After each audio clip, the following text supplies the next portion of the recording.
ప్రభునామ స్తోత్రం. మీ అందరికీ నా హృదయపూర్వకంగా చెల్లించినాను.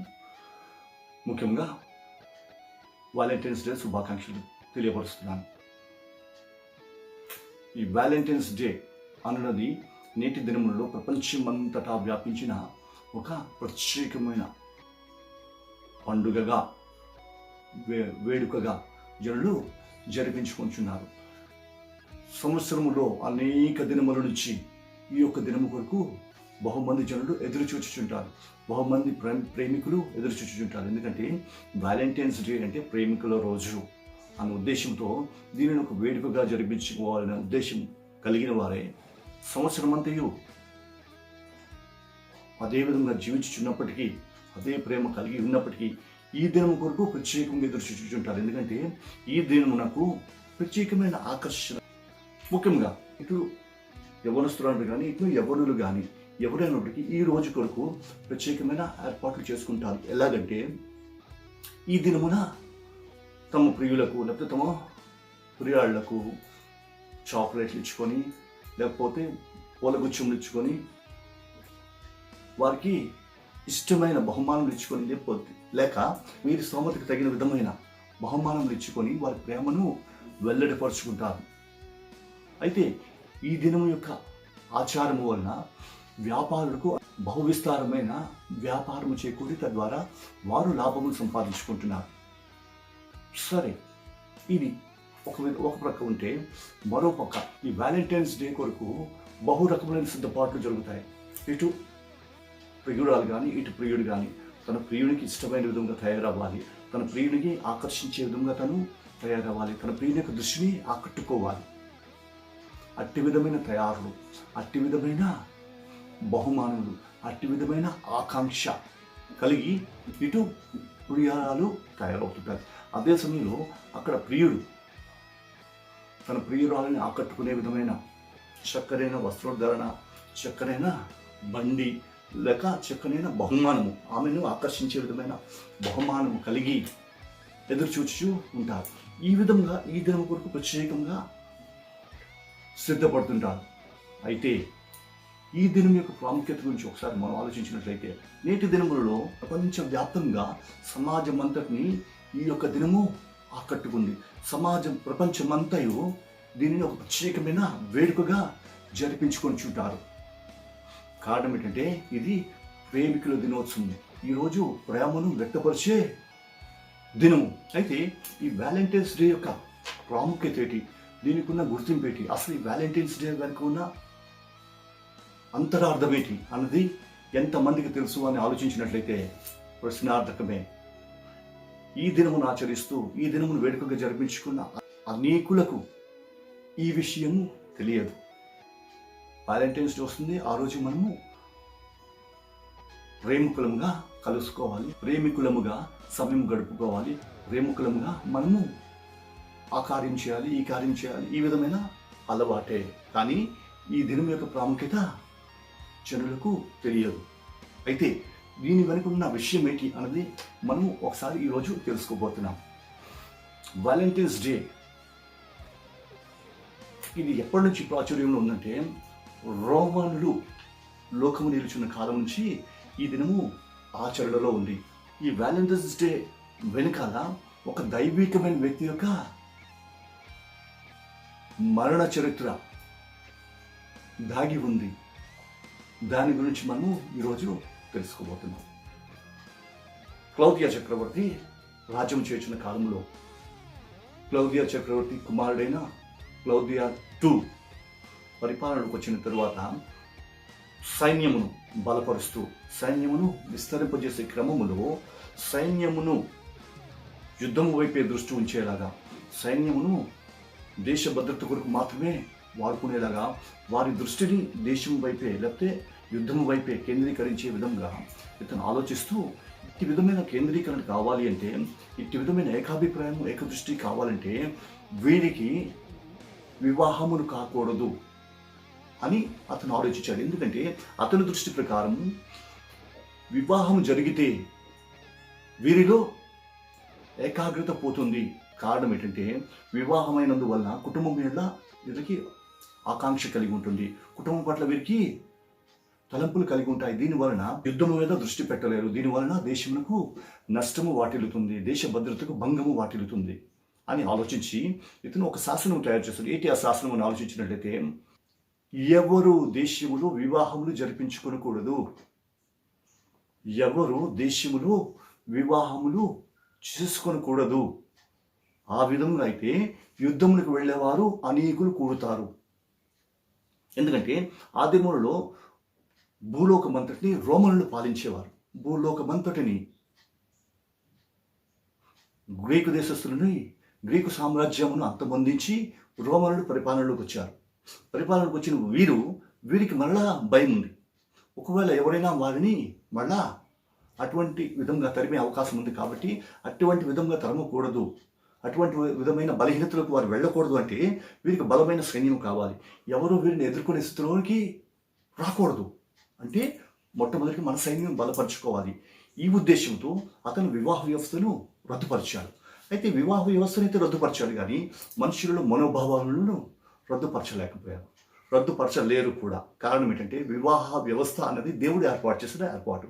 కాబట్టి మనుష్యులలో ప్రేమ, అనురాగములు పెరుగుతూ వచ్చాయి. ఆ దినములలో ఒకానిక వ్యక్తి, దైవీకమైన వ్యక్తి ఒకడు ఉండేవాడు. ఇతను ఆలోచించి, ఇది ఈ రాజుగారు చేసిన శాసనము తప్పు, ఇది దేవుని యొక్క ఉద్దేశములకు వ్యతిరేకము.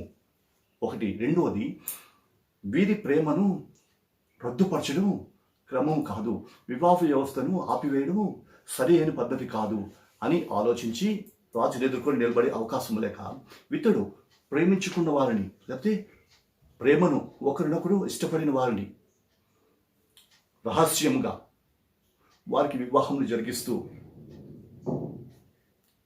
వారి కుటుంబ వ్యవస్థను తయారు చేయడం, కుటుంబ వ్యవస్థ యొక్క పద్ధతిని కొనసాగించడం ప్రారంభించేవాడు. ఈ విధంగా జరిగిస్తున్న కాలములో, కాలక్రమములో కొన్ని దినములైన తర్వాత అనేకుల దృష్టిని ఇతను ఆకర్షించాడు. ఎప్పుడైతే అనేకుల దృష్టిని ఇతను ఆకర్షించాడో ఆటోమేటిక్గా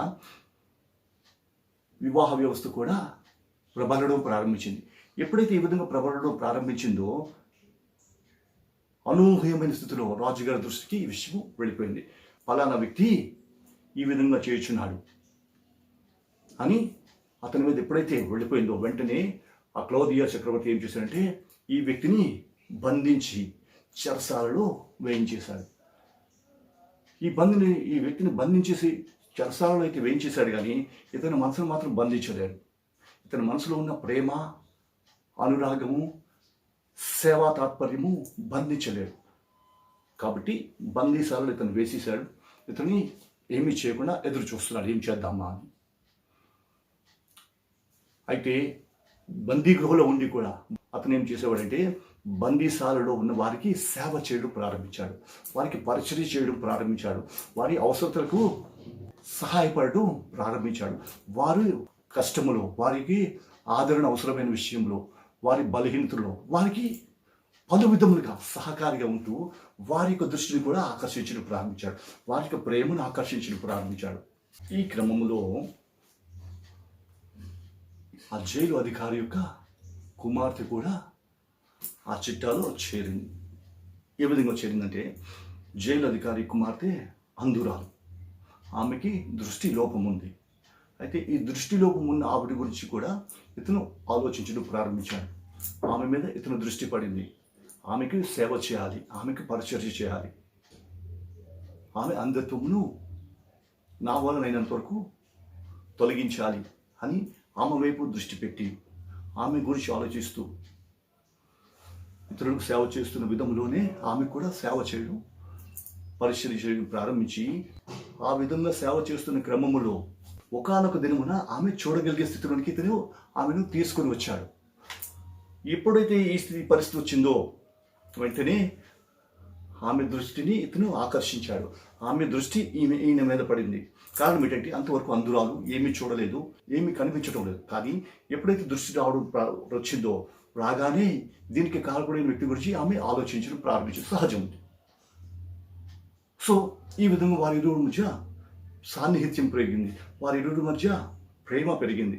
ఈ క్రమములో ఒకానొక దినమున ఈయన ఆమెకు ఒక లేఖ రాశాడు.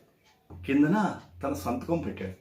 ఏమనంటే, ఫ్రమ్ యువర్ వ్యాలంటైన్, ఇట్లు నీ వ్యాలంటైన్ అని రాసి పెట్టాడు. సో వ్యాలంటైన్ అన్న పదం అక్కడ స్టార్ట్ అయింది. ఈ వ్యాలంటైన్ అంటే ఎవరంటే ఎవరో కాదు, ఆనాడు సంస్కరణకర్త అయిన, వివాహముల కొరకు సంస్కరణకర్త అయిన, ప్రేమ బంధములను బలపరిచిన, ప్రేమ బంధములను స్థిరపరిచిన ఆ దైవజనుడే ఈ బిషప్ వ్యాలంటైన్. ఈ వ్యాలంటైన్ అనేది ఏంటంటే ఆ వ్యక్తి యొక్క పేరు. అతను ఎవరంటే బిషప్, పాదిరి గారు. ఈ పాదిరి గారైన ఈ వ్యక్తి ఆ దినములలో సేవా తాత్పర్యంతో ఈ కార్యం జరిగించి ప్రేమించుకున్న వారిని వారికి వివాహం జరిగించుచు వివాహ వ్యవస్థను స్థిరపరిచి రాజుగారి యొక్క ఆగ్రహమునకు గురి అయిపోయి చెరసాలలో వేయబడిన తర్వాత కూడా చెరసాలలో కూడా ఈ ప్రేమ బంధమును బలపరిచి అందువలన ఆమె యొక్క ప్రేమకు ఇతడు కారకుడై ప్రేమ సందేశమును పంపించిన క్రమమును కిందన అతను పెట్టిన సంతకమును బట్టి ఇతని పేరు వెలుగులోనికి వచ్చి ఇతనికి మరణ శాసనం తయారైంది. ఈ మరణ శాసనం ఏంటంటే ఇతనిని ఫలాని దినమందు వధ చేయాలి. ఏ దినమందు అంటే చూడండి, రోమనులకు ఒక ప్రత్యేకమైన పండుగ ఉంది. దాని పేరు లుపర్కాలియా. ఈ లుపర్కాలియా అనే ఒక పండుగ ఫిబ్రవరి 13వ తారీఖు నుంచి 15వ తారీఖు వరకు ఈ మధ్యలో జరిగించుకునేవారు. ఈ మధ్యలో ఈ పండుగలో ఆచారం ఏంటంటే, ఈ పండుగలో ప్రత్యేకంగా కుక్కలను, మేకలను వారి యొక్క దేవతకు బలి ఇవ్వబడిన వాటి యొక్క చర్మములను ఓడదీసి ఆ చర్మములతో కన్యలైన వారిని, వారి సమాజంలో కన్యలైన వారిని, స్త్రీలను ఆ చర్మములతో కొడుతూ ఉండేవారు. ఈ చర్మములతో వారు కొడుతున్న క్రమములో వారికి కలుగుతున్న బాధ, కష్టమును ఆ స్త్రీలు లేకపోతే కన్యకులు భరించేవారు. కారణం ఏంటంటే అదొక పవిత్రమైన కార్యం అనేది వారి ఉద్దేశం. ఆ పవిత్రమైన కార్యంలో పాల్గొనాలన్నది వారికి ఉద్దేశం. దీనివల్ల మా దేవత మమ్మల్ని కరుణిస్తుంది. ఏ విధంగా కరుణిస్తుంది అంటే మాకు సంతాన సాఫల్యత ఇస్తుంది, మాకు సంతానమును అనుగ్రహిస్తుంది అన్నది వారి ఆలోచన. ఈ ఆలోచన శైలిని బట్టి ఆ దెబ్బలు తినడానికి కూడా వారు సిద్ధపడారు. అదే సమయంలో మరో పక్క ఒకరికొరకొకరు సంబంధములను వెతుక్కోవడం, సంబంధముల కొరకు చీట్లు వేసుకోవడం ఒక ఆచారం. అంటే అక్కడ కూడా ఆ పండుగలోనే వివాహమును చేసుకుంటకు సంబంధములు చూసుకోవడం, తర్వాత ఎవరైతే దెబ్బలు కొట్టారో, ఎవరైతే దెబ్బలు తిన్నారో వారి మధ్య ప్రేమ ఏర్పడటం, ఇది పరిపాటి అయిపోయింది. అయితే ఆ పండుగలో బలి ఇచ్చేవేటి కుక్కలు, హీనమైనవిగా భావింపబడిన కుక్కలు ఆ పండుగలో బలి ఇవ్వబడేవి. కుక్కలు బలి ఇచ్చేవారంటే అంత హీనమైనదిగా చూసేవారు. కాబట్టి ఇతనిని ఆ దినములలో వధించాలి అని ఆలోచించి క్రీస్తు శకం 270 ఫిబ్రవరి 14వ తారీఖున దైవికమైన వ్యక్తి అయిన ఈ సెయింట్ వ్యాలంటైన్స్కి రెండో క్లౌదియస్ చక్రవర్తి మరణ శాసనము రాశాడు.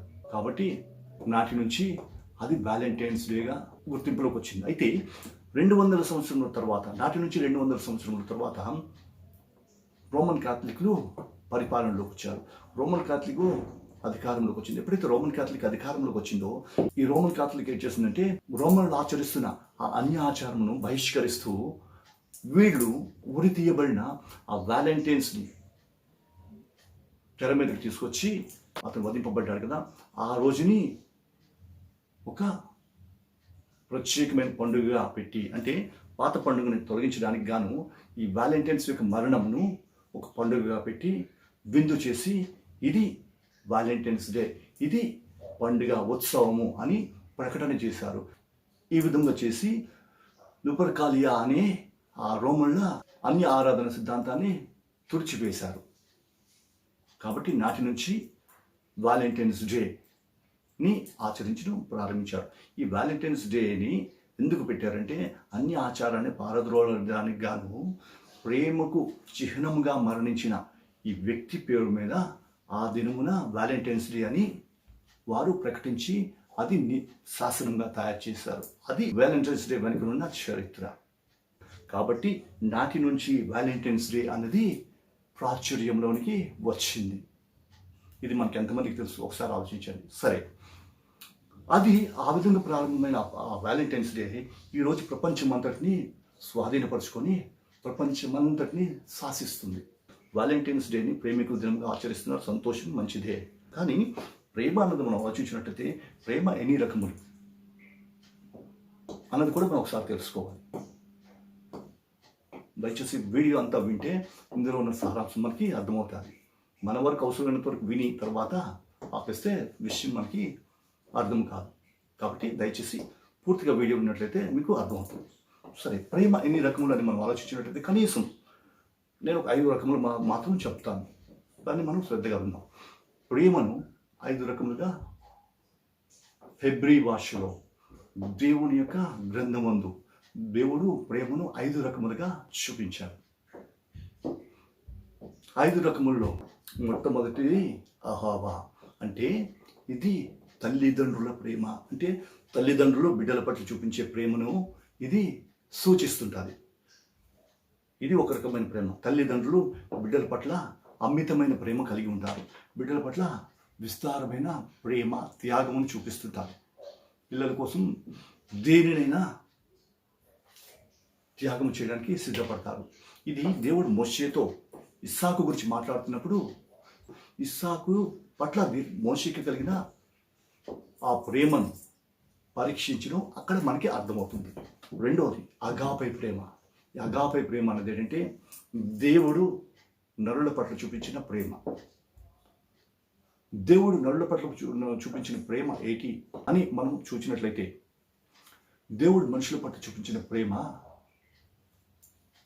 ఎటువంటి నిర్బంధములు లేని ప్రేమ, ఎటువంటి హద్దులు లేని ప్రేమ, ఎటువంటి స్థితిలో ఉన్నా సరే ప్రేమించగలిగే ప్రేమ. ఇది దేవుడు మనుషుల పట్ల చూపించే ప్రేమ. ఈ ప్రేమను గురించి మనం చూడగలిగినట్లయితే అనేక చోట్ల దీని గురించి కూడా రాయనుంది. ఉదాహరణకి యోహాను సువార్త 3వ అధ్యాయం, రోమా పత్రిక 5వ అధ్యాయం, మొదటి యోహాను పత్రిక కూడా మనము దీన్ని చూడగలం. ఇది అగాపే ప్రేమ, దేవుడు మనుషుల పట్ల చూపించే ప్రేమ. మూడవదిగా ఫిలేయా. ఫిలేయా అంటే స్నేహితుల మధ్య ప్రేమ. స్నేహితుల ప్రేమను గురించి ఇక్కడ వ్రాయబడింది. ఈ స్నేహితుల ప్రేమ గురించి మనం ఆలోచించినట్లయితే తమ వ్యక్తిగత జీవితంను పంచుకోగలిగేదే ఈ స్నేహితుల ప్రేమ. ఈ స్నేహితుల ప్రేమ గురించి మనం ఎవరి గురించి ఎక్కడ తెలుసుకోగలమంటే యోనాతాను దావీదుల మధ్య ఉన్న ప్రేమను బట్టి మనము స్నేహితుల ప్రేమను మనం అర్థం చేసుకోగలం. అక్కడ యోనాతాను దావీదు పట్ల ఎంత ప్రేమ చూపించాడు అన్నది మనకి అర్థమవుతుంది. ఇది ఫిలేయా. ఈ ఫిలేయా అంటే స్నేహితుల మధ్య ఉన్న ప్రేమ. నాలుగవదిగా ఫిలడెల్ఫియా ప్రేమ అంటే ఏంటంటే కుటుంబంలో అన్నదమ్ములు అక్క చెల్లెళ్ళ మధ్య ఉండే ప్రేమ. కుటుంబంలో అన్నదమ్ములు అక్క చెల్లెళ్ళ మధ్య ఉండే ప్రేమను ఫిలడెల్ఫియా అని హెబ్రూ భాషలో వ్రాయబడి ఉంది. చివరిగా ఇరోస్ అంటే పరస్పర ప్రేమ, అంటే ఒకరినొకరు ఆశించే ప్రేమ. దీనిని రొమాంటిక్ లవ్ అని ఈరోజు అంటున్నారు. ఒకరినొకరు ఆకర్షించుకునే ఈ ప్రేమ. ఈ ప్రేమే ఇప్పుడు మన ప్రజలు ఆచరిస్తున్న వ్యాలంటైన్స్ డే ప్రేమ. ఇందులో మళ్ళా 2 రకములు. ఒకటి తాత్కాలికమైన ప్రేమ, అవసరం వరకు చూపించే ప్రేమ. అవసరం తీరిన తర్వాత ఈ ప్రేమ ఉండదు. రెండవది నిబంధన కలిగిన ప్రేమ. తాత్కాలికమైన ప్రేమను హిబ్రూ భాషలో లూడస్ అంటారు. ఇది తాత్కాలికమే, అవసరం తీరే వరకే. దీని గురించి కూడా బైబిల్లో వ్రాయబడి ఉంది. అమ్నోను తన సహోదరి తామారు పట్ల చూపించిన ప్రేమ. చివరిగా ప్రాగ్మా ప్రేమ అంటే నిబంధనతో కూడిన ప్రేమ. అంటే ఈ ప్రేమ శాశ్వత కాలం ఉంటుంది. ఈ ప్రేమ దినదినము పెరుగుతుంటుంది కానీ ఆగిపోదు కూడా కనీసం. ఇది నిత్యమైన ప్రేమ. ఇది వివాహ బంధమునకు సాదృశ్యంగా ఉంది. దీన్ని వివాహ బంధంగా మనం చెప్పచ్చు. ఈ వివాహ బంధము అంటే ఈ ప్రేమ వివాహ బంధంలోకి ఎప్పుడైతే వెళ్ళిందో ముడి ఎప్పుడైతే పడిందో నాటి నుంచి ప్రేమ పెరుగుతుంటుందే కానీ తగ్గదు. ఇది వ్యాలంటైన్స్ డే వెనుకున్న రహస్యము. ఆ రహస్యం వెనుకున్న ప్రేమకు కలిగిన ఇన్ని విధములైన అర్థములు. అయితే మన ప్రేమలు ఏ విధంగా ఉన్నాయి? కేవలము తాత్కాలికమైన ప్రేమలుగా ఉన్నాయా, లేకపోతే నిబంధనతో కూడిన ప్రేమలుగా ఉన్నాయా? చూడండి, లోకమును క్రైస్తవుడిగా జీవిస్తున్న నీవు నేను, దేవుని సన్నిధిలో రక్షింపబడిన నీవు నేను, నిజమే లోకముల ప్రేమలు అనుభవించవచ్చు, ఆనందించవచ్చు. కానీ నీ ప్రేమ నిబంధనతో కూడినదై ఉండాలి, కట్టుబడినదై ఉండాలి. ఎందుకంటే లోకములో క్రైస్తవుడిగా ఉన్న నీవు నేను దేవుని యొక్క సంఘములో చేర్చబడిన వారు. దేవుని యొక్క సంఘములో చేర్చబడిన నీవు దేవుని యొక్క సంఘములకు కలిగిన కట్టుబాట్లను, ఆచారం పద్ధతులను అనుసరించవలసిన వాడవై ఉన్నావు, అనుసరించవలసిన దానవై ఉన్నావు. కారణం ఏంటంటే సంఘములో చేరి నీవు ఎత్తబడే దేవుని యొక్క సార్వత్రిక సంఘములో చేరి ఉన్నావు. ఈ సంఘం ఎవరంటే ప్రియురాలు. ఎవరి ప్రియురాలు? ఈ ప్రియురాలు ఎవరంటే, ఈ ప్రియుడు ఎవరని ఆలోచించినట్టే సంఘము ప్రియురాలైతే క్రీస్తు ప్రియుడు. ఈ ప్రియుడు ప్రియురాలికి గిఫ్ట్స్ ఇస్తాడు, ప్రియురాల కోసం ఎదురు చూస్తాడు. ఈ ప్రియుడికి కూడా ఒక వ్యాలంటైన్స్ డే ఉంది.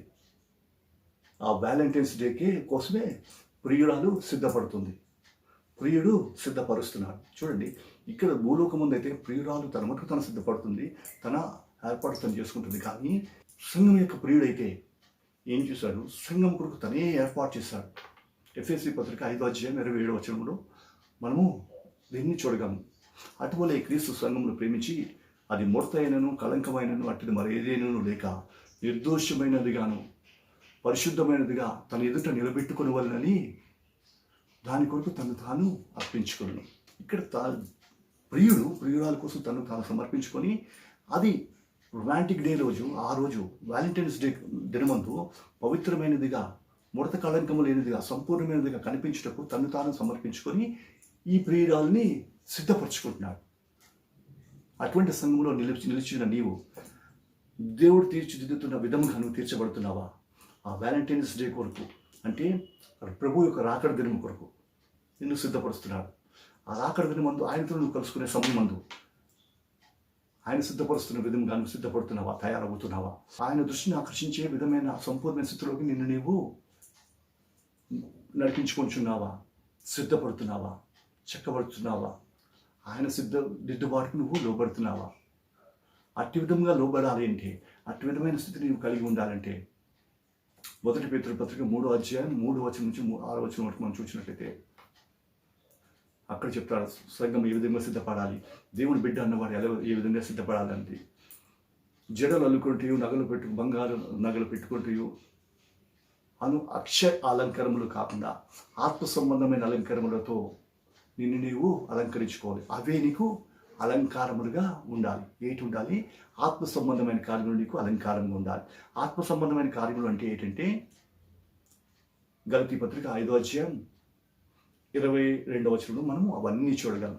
ఇవి ఆత్మ సంబంధమైన అలంకారములు. ఇటువంటి అలంకారములే దేవుడు నీకు ఇచ్చాడు. ఇటువంటి అలంకారములు నువ్వు ధరించుకున్నట్లయితే నువ్వు సంపూర్ణమైన స్థితిలోనికి వెళ్ళి ప్రియుని దృష్టిని ఆకర్షించే స్థితిలోనికి నువ్వు ఎదగలవు. ఎప్పుడైతే అటువంటి స్థితిలో నువ్వు ఎదగగలవో, ఆ వ్యాలంటైన్స్ డే సంఘమునకు ప్రభువునికి ఏర్పాటు చేయబడిన ఆ వ్యాలంటైన్స్ డే రోజున సంఘం ప్రభునికి ఎదురుపడగానే ప్రభు యొక్క దృష్టిని ఆకర్షించుకొని ఆయనలో ఐక్యపరచబడే స్థాయిలోకి నిన్ను నువ్వు సంపూర్ణంగా చేసుకోగలుగుతావు. అప్పుడు ఆ వ్యాలంటైన్స్ డే యొక్క ప్రాముఖ్యత సంతరించుకుంటుంది. అంటే ఆ రోజు సంఘము ఇది క్రీస్తులో చేర్చబడుతుంది, క్రీస్తుతో ఐక్యపరచబడుతుంది. అట్టి విధమైన స్థితిలోనికి సంఘము ఎదగాలని దేవుడు కోరుచున్నాను. కాబట్టి ఈ వ్యాలంటైన్స్ డే సందర్భంగా లోకములో జనులు ఆనందించుచున్నారు, మంచిదే. అదే సమయంలో సంఘముగా నీకును నీ ప్రియుడైన క్రీస్తుకును జరగబోయే నియమింపబడిన ఆ వ్యాలంటైన్స్ డే దినమున ఆ ప్రియుని యొక్క దృష్టిని ఆకర్షించుకొని ప్రియుని చేత ఆకట్టుకోబడి ఆయన రాజ్యంలోకి కొనుక్కోబడే విధముగా, ఆయనతో ఐక్యపరచబడే విధముగా ఎదగాలని కోరుచు ఈ నా మాటలు ముగిస్తున్నాను. దేవుడి వాక్యమును మనందరి వినికిడిలో ఫలింపచేయును గాక. ఆమేన్. ప్రార్థన చేసుకుందాం. స్తోత్రం నాయన, పరిశుద్ధుడానికి వందనం చెల్లించినాను. నీకు ఉదయకాలం ముందు ఒకసారి మీ సన్నిధిలో ప్రార్థన చేసి ఉండగా నీకు వాక్యం పంచుకొని ఉండగా నీకు వందనములు తండ్రి ప్రభా.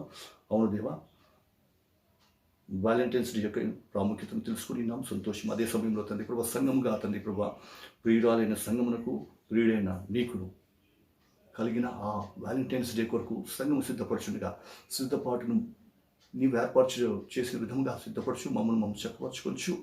సంపూర్ణమైన స్థితి కలిగిన వారమే ఆ దినమందు నిన్ను ఎదుర్కొంచిన సమయం ముందు మీలో ఐక్యపరచబడే విధముగా మమ్మల్ని మేము సంపూర్ణంగా తీర్చిదిద్దుకొని నీకు సన్నిధిలో ఐక్యపడి నీతో చేర్చబడి నీకు రాజ్యంలో ప్రవేశించే పర్యంతరము మమ్మల్ని మేము దినదినము కట్టుకొనచ్చు.